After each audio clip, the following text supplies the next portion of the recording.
Salam semuanya. Hari ini saya akan menjelaskan tentang tugas sejarah gereja umum di materi masa agama dan negara. Nah, pertama saya akan bahas tentang agama dan negara. Konsep negara berdasarkan agama atau kepercayaan sebenarnya bagian langsung dari sejarah peradaban manusia itu sendiri. Pada zaman Yunani kuno, kekuasaan negara adalah representasi dari dewa-dewa. Mereka yang sering kita dengar diantaranya Dewa Zeus yang paling terkenal. Dengan demikian, segala tindak tanduk bersikap dalam dunia harus dipersembahkan bagi sang dewa. Begitupun dalam sejarah Hindu-Buddha. Sejarah kerajaan dengan agama Hindu atau Buddha sebagai agama negara sangat diwarnai tradisi-tradisi kehidupan, baik dalam bentuk karya seni, tata kota, dan tata tingkah laku. Kita bisa mengenali jejak mereka dengan banyak ditemukan bangunan ibadah atau candi sebagai bentuk pemerintahan masa itu, melakukan bakti kepada agamanya.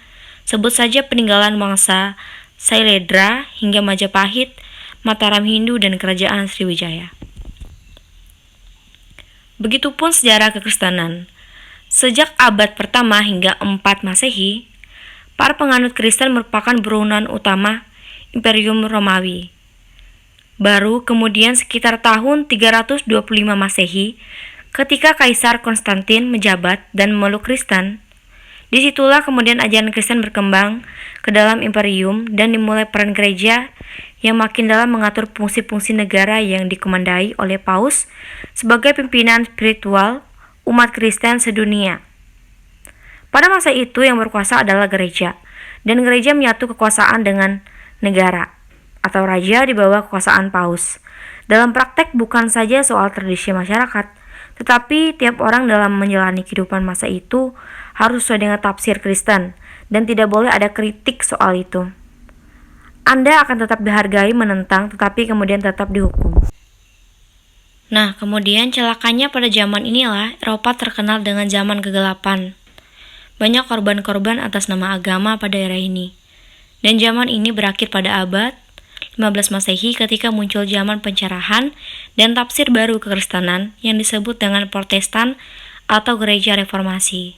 Ketegangan penganut Protestan dan Katolik telah melahirkan banyak hal, antara lain tumbuhnya nasionalisme di kalangan negara-negara Eropa dan pemisahan kekuasaan agama dan gereja dengan ditandai tangani Perjanjian Westphalia 15 Mei 1648 yang menandai berakhirnya perang 30 tahun dan awal dari sekularisasi dan nasionalisme negara bangsa di Eropa. Kemudian secara sederhana kita tafsirkan persoalannya kegagalan negara agama, yakni yang pertama mengenai problem di ajaran agama itu sendiri sebagai dasar pijakan teokrasi. Yang kedua, persoalan klasik menyangkut politik atau kekuasaan dan ekonomi. Yang ketiga, hilangnya dukungan publik, warga negara, penduduk, dan umat terhadap pemimpinnya. Mari coba kita lihat sepintas. Kerajaan-kerajaan Hindu-Buddha hancur lebur karena faktor politik, baik pertikaian di antara mereka sendiri, yakni pertarungan di internal kerajaan. Sebagai contoh, kerajaan Hindu Majapahit tidak ada figur yang kuat setelah Hayam Wuruk dan Patih Gajah Mada meninggal, yang punya kemampuan untuk mengkonsolidasikan wilayah yang begitu luas. Ketiadaan simbol ini menjadi orang lemah, menyebabkan daerah-daerah di bawah kekuasaannya melakukan perlawanan.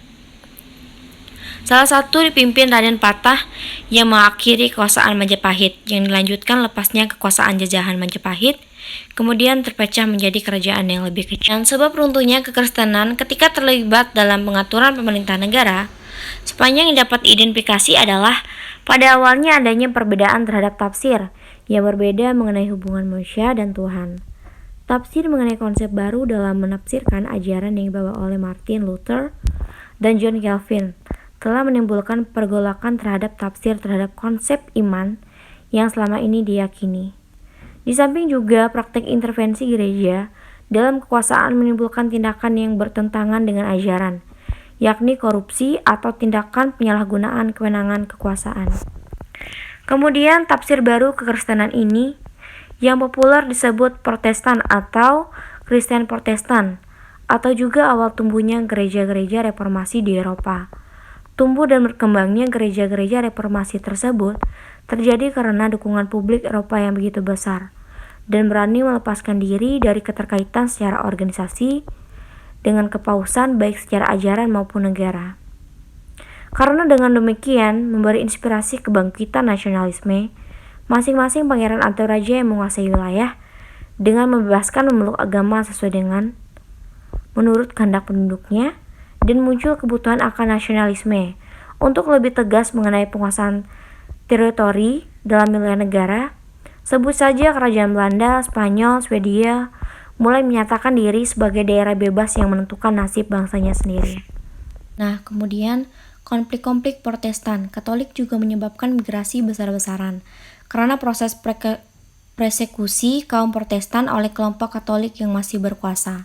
Banyak migran dari Jerman, Irlandia lari ke benua Amerika dan membentuk dunia baru yang kita kenal sebagai Amerika Serikat pada abad 18.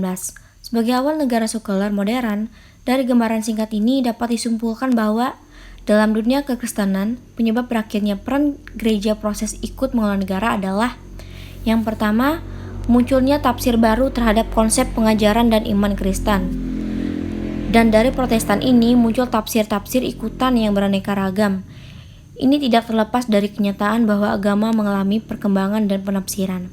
Dan yang kedua, dukungan publik yang melemah akibat perilaku pemuka agama yang cemar dalam mengelola kebijakan publik atau pemerintahan, sehingga muncul ketidakpercayaan.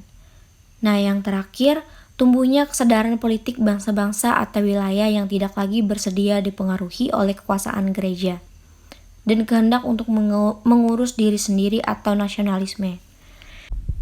Sekian dari penjelasan yang saya berikan. Saya ucapkan terima kasih. Tuhan Yesus memberkati.